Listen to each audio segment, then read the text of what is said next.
Hello, we are students from second of Bachillerato and we are also volunteers. We are here to explain you our project about refugees. Hope you will enjoy it. We are going to do this talk to make you aware of the situation of third world people are living nowadays. We have been searching information about their lives, the long trajectory they have to pass across, the fears, results, and more problems we are going to explain you. Why we have decided to do this project? We decided to do this project because we had recently seen lots of news about refugees' lives and we saw that it was an inhuman way of living. One day we gathered and decided to participate in a volunteer by doing our own project. We like innovation and new ways of helping people, so as you are going to see later, we did different suggestions and finally we chose the different one, the one that we thought almost no one had ever done. After this little explanation of who we are and why we've decided to do this project, we would like you to think about this topic. What do you know about refugees? Okay, and now I'm going to explain you what a refugee is. A refugee is someone who has been forced to flee his or her country because of persecution, war, or violence. A refugee has a well-founded fear of persecution for reasons of race, nationality, violence, or political opinion. Most of them cannot return home or are afraid to do so. And now, let's go on with the project. To help them, firstly, we thought about getting food, clothes, and things like that. But thinking about doing something different, we came to the conclusion that it would be the best to give them medicines.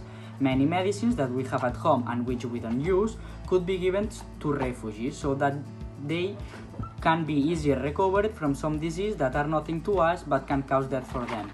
How will we do it? The process is not easy because medicines aren't toys or clothes and we have to be very responsible about this donation. We thought that there would be a box at every pharmacy that would like to work with us to put the medications there. But it's not a simple thing. We have to be very tidy and depends on the way you introduce the medicine. Always point out which medicine it is and which is their use. Which medications can we give? We can donate any medicine we have at home that we will not use in the near future.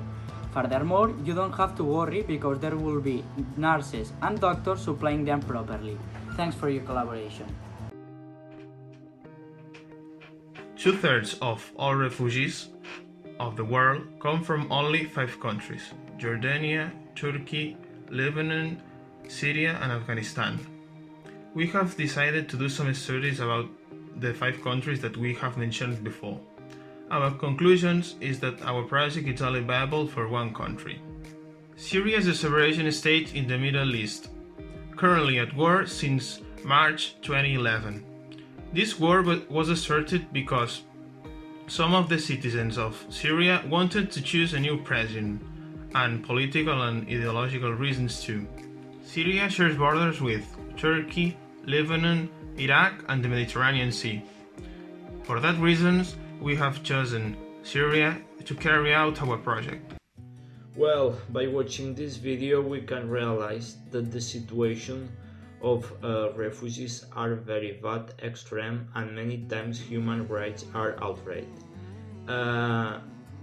Now 70 million of people are displaced or refugees.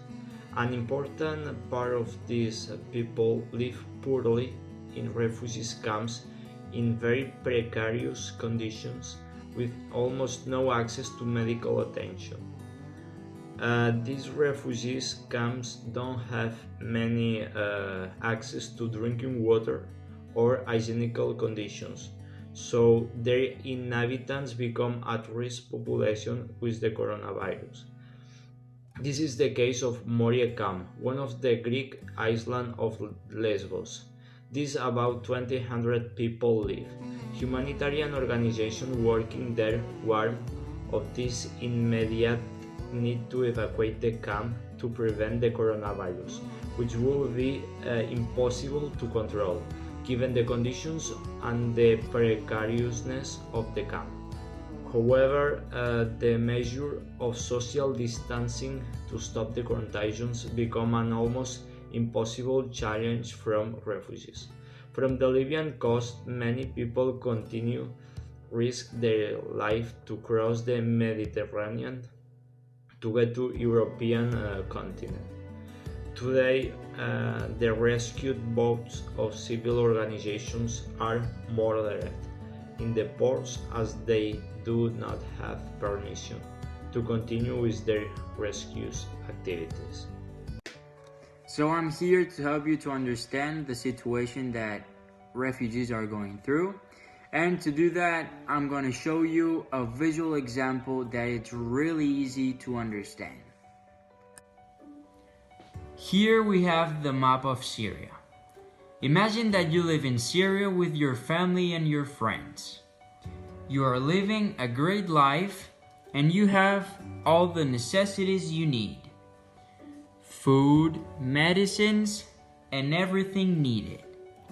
Suddenly, a war starts for no reason, basically for political and religion ideas.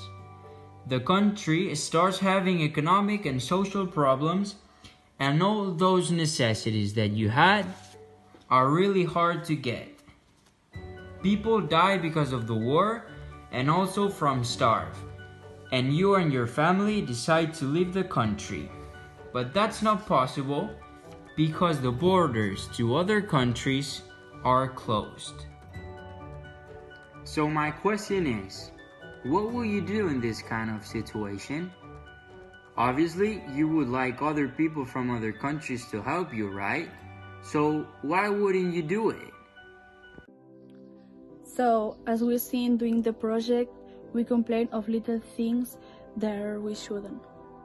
What we should do is to open our eyes and realize that there are bigger problems around the world and that people don't give the importance that should be given to them.